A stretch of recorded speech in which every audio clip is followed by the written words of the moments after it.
اعوذ باللہ من الشیطان الرجیم بسم اللہ الرحمن الرحیم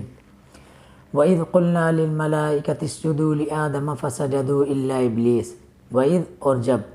قلنا کہا ہم نے للملائکتی فرشتوں کو اسجدوا سجدہ کرو لآدم آدم علیہ السلام کو فسجدوا پس سب نے سجدہ کیا سب فرشتوں نے سجدہ کیا الا مگر ابلیس نے ابا انکار کیا واستکبر اور تکبر کیا وکانا اور ہو گیا وہ من الکافرین کافروں میں سے۔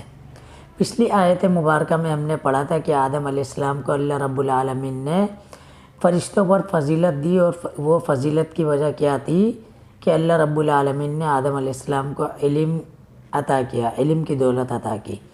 یہاں پر اللہ رب العالمین دوسری فضیلت بیان کر رہا ہے کہ تمام فرشتوں کا اللہ رب العالمین نے حکم دیا سجدہ کرنے کا۔ تو پچھلی جتنی امتیں تھیں ان میں تعظیماً سجدہ جائز تھا، لیکن اس امت میں تعظیماً سجدہ بھی حرام ہے۔ آپ علیہ السلام کا مشہور قول ہے، فرمان ہے کہ اگر اس امت میں کسی کے لیے سجدہ کرنا جائز ہوتا تو میں بیوی کو حکم دیتا کہ وہ اپنے شوہر کو تعظیماً سجدہ کرے، لیکن اس امت میں یہ سجدہ بھی ہر کسی کے لیے حرام ہے، تعظیماً ہو یا کسی بھی طریقے کا ہو، اور خشوع و خضوع کے ساتھ ہو، کسی کے آگے جھکنا، یہ ہر قسم کے افعال اور ہر قسم کی یہ حرکات جو ہے اللہ رب العالمین نے اس کو اس امت میں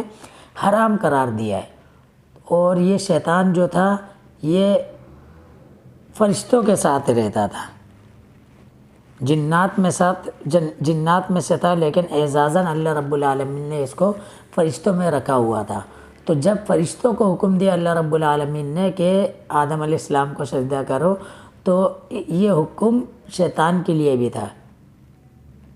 تو ابا اس نے انکار کیا، واستکبر اور تکبر کیا، وکانا اور ہو گیا وہ من الکافرین کافروں میں سے۔ مطلب کہ اس کے انکار کرنے کی وجہ کیا تھی؟ وہ تکبر تھا، وہ غرور تھا، جو اللہ رب العالمین کو سخت ناپسند ہے۔ کہ جس طرح ایک حدیث ہے کہ 3 قسم کے لوگ ایسے ہیں کہ اللہ رب العالمین ان کی طرف دیکھے گا بھی نہیں، ان سے کلام بھی نہیں کرے گا، اور ان کے لیے دردناک عذاب ہے۔ ان میں سے ایک شخص وہ بھی ہے کہ جو اپنی شلوار کو ٹخنوں سے نیچے رکھتا ہے، اور اس کی وجہ کیا بتلائی گئی ہے حدیث میں کہ ایسا شخص جو ہے تکبر کرتا ہے۔ اللہ اکبر۔ تو فرمایا کہ اس نے انکار کیا، تکبر کیا، اور ہو گیا وہ من الکافرین کافروں میں سے۔ اور تکبر کی ایک وجہ اس کی یہ بھی تھی، سورہ اعراف میں ہم آگے چل کر پڑھیں گے کہ وہ کہتا ہے کہ آدم کو تو نے مٹی سے پیدا کیا کہ اس کو اگر پھینکو تو وہ زمین کی طرف ہی آتی ہے، اور تو نے میرے کو آگ سے پیدا کیا کہ آگ جب بھی جلاؤ تو وہ اوپر کی طرف جاتی ہے۔ تو اس کے علاوہ اور بھی بہت ساری باتیں ہیں۔ المہم تو آگے اللہ رب العالمین کہہ رہا ہے وَقُلْنَا اور کہا ہم نے یا آدم اے آدم اسکن رہ انتا تو وزوجک اور تیری بیوی الجنت جنت میں، کہ آدم تو اور تیری بیوی جنت میں رہو، وَقُلَا اور کھاؤ منہا اس سے رغدن کلم کلا با فراغت حیث جہاں سے شئتما چاہو تم دونوں، جو تمہاری مرضی کھاؤ پیو اور یہاں جنت میں رہو۔ ولا تقربا ہاں ایک شرط ہے، ولا اور نہ تقربا تم قریب جانا ہادہ الشجرۃ اس درخت کے، فتکون پس ہو جاؤ گے من الظالمین ظالموں میں سے۔ اب وہ کون سا درخت تھا اس کی صراحت قرآن و حدیث میں کچھ بھی موجود نہیں ہے، کوئی کہتا ہے کوئی سا ہے، کوئی کہتا ہے کوئی سا ہے، تو اس مسئلے میں جانا بیکار ہے جب اس کی کوئی بھی صراحت موجود نہیں ہے۔ بس اللہ رب العالمین نے قرآن میں حکم دے دیا ہے تو ہمیں اس پر ایمان لانا ضروری ہے کہ اللہ رب العالمین نے ایک درخت سے منع کیا تھا آدم علیہ السلام کو، تو بس آدم علیہ السلام سے وہ اس سے دور رکھا گیا تھا۔ اور ساتھ ہی ساتھ فرمایا ولا تقربا اور نہ قریب جانا ہادہ الشجرۃ اس درخت کے، فتکون پس ہو جاؤ گے من الظالمین ظالموں سے، کہ اگر اس درخت کے قریب گئے یا اس میں سے کچھ کھانا تو دور کی بات ہے، اللہ رب العالمین نے قریب جانے کا ہی منع کیا تھا، اگر ایسا کیا تو تم ظالم ہو جاؤ گے، میرے نافرمان ہو جاؤ گے۔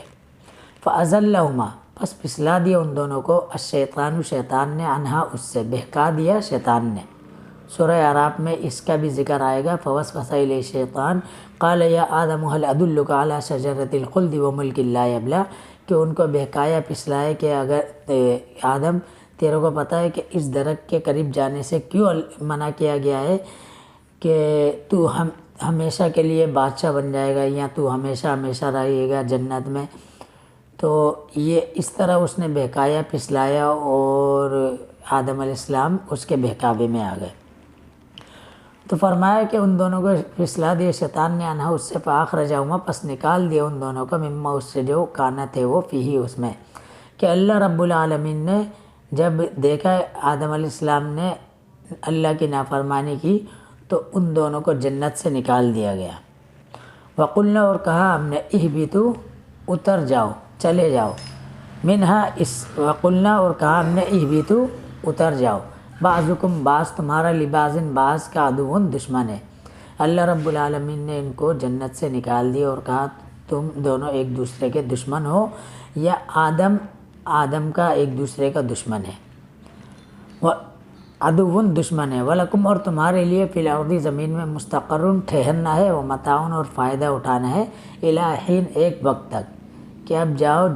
دنیا میں چلے آؤ اور یہاں پر ایک وقت تک فائدہ اٹھاؤ اور یہاں پر ایک وقت تک ٹھہرے رہو۔